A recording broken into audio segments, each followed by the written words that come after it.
Okay. They announced $885 million for health increase in the budget. Do you think that's a good thing? Well, I think it's a good thing for this coming year, and it's a sizable increase for a single year.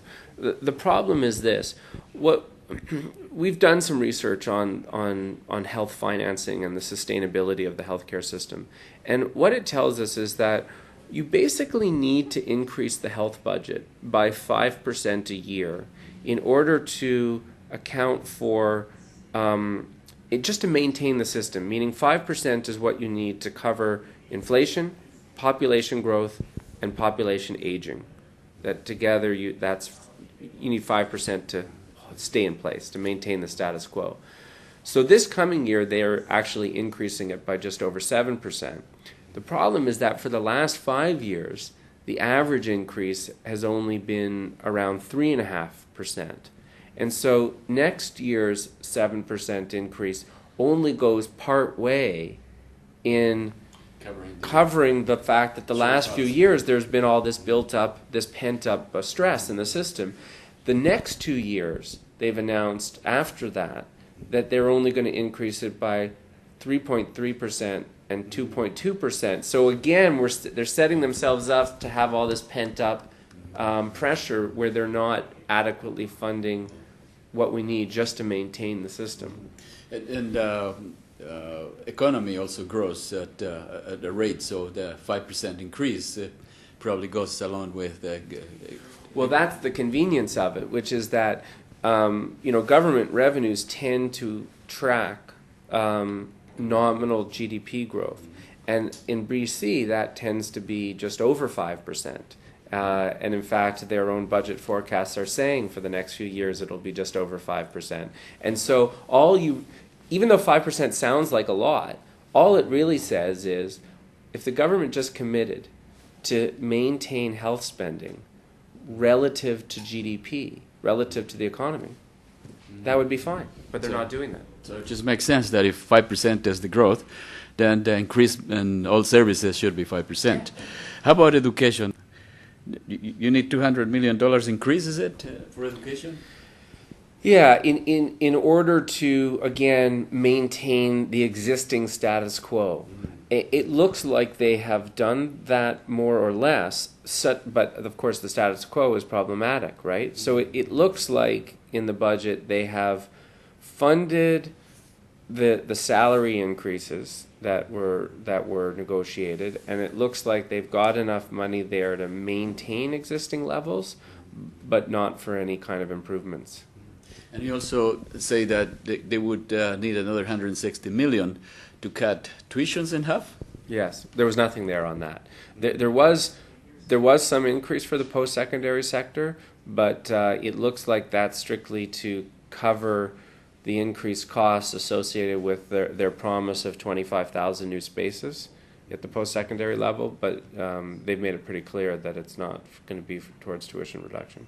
Mm-hmm. So there won't be any tuition reduction, or never mind elimination, no, which would be just twice as much as 160. So with about 320 million, you're saying that they could have universities free? That's right. That's over a couple. Sorry, the initial target that we said was for a 2-year plan to have tuition. So you could have it for that much money that you just mentioned, and for that much again, you could eliminate. Yeah, then we would be at par with Cuba or some Mexican universities. Actually, we'd be on the par with a great many countries. There's all kinds of European countries that recognize the value to society as a whole of post-secondary education and have free tuition. And you're saying that economically we could do it, but ideologically we're not there. Yeah, ideologically they aren't prepared to go there. Can I go back for a second to the housing stuff? Sure. Because there was another irony in this housing budget, which is it actually reduces the stock of basic social housing. Because what they announced was that they would be building over 2 years 250 units of social housing. That's it. In 2 years? Yeah, over 2 years. 250 units using federal money. But at the same time, they would be converting 750 units of social housing into assisted living units for seniors and people with disability, which, don't get me wrong, we need. But we need both, and the assisted living should be coming out of the health budget. Just taking money from one pocket and putting in the other ones, and we're just shifting budgets here. That's right. Paying Peter, or robbing from Peter to pay Paul, really. Well, BC Housing's policy is that the government cannot solve all the housing problems, and therefore the private market should come in to help. Well, what do you think about that? That's clearly where the government's at, and yet the fact that homelessness numbers are increasing every single year is pretty clear evidence of a major market failure. Yeah, there's also the issue of welfare. Increasing 50%, to increase 50% of the actual rates, you would need about $500 million. To reduce barriers, it would be required another $200 million. Yes. Which of those two is more important to you? To increase the existing welfare rates, or to include everyone? Well, both. I mean, that's the point of our solutions budget, is when we actually look at how much money is available, what it tells us is we don't need to make that choice. We have plenty of room to do both, and both are needed if we're going to deal with homelessness. That those who are in receipt of social assistance need welfare benefits that are adequate in order to meet basic needs and the reality of the rental market.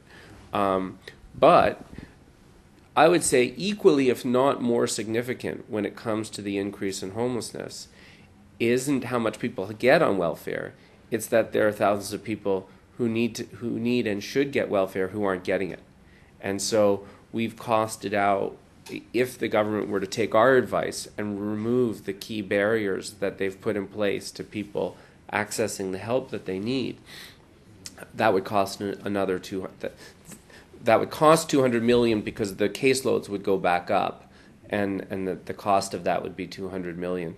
You know, ironically, what they put the money into instead is they have these homeless outreach programs where they have people who go out in the early morning and they find homeless people, and the lucky ones that get found. The lucky ones who get found, and they bring them into the welfare offices early in the morning before they officially open. And what they basically do is they get them on social assistance by waiving the rules. And the ministry now takes some pride in the fact that they've got these programs. And you know, when we've met with them, we've said, you know, good on you. That's a good thing to do. But if you're having to bring them in and waive the rules, maybe it's your rules. Why not waive them all the time? Why not? That basically what we have is a welfare application process, which is structured such that it's fundamentally inappropriate for the majority of people who present to them asking for help. And so many of them are denied, or they become discouraged. They just walk away. They end up on the streets. And rather than what they're doing now, which is this hopeless game of catch-up, of retroactively having to go find the people who didn't get on and help them get on, it would make so much more sense to redesign a system that made sense. That's it, and I thank you for your time. All right, thank you, Pedro. If you can change your vote when you change your mind, that is what democracy is all about. Now polling.ca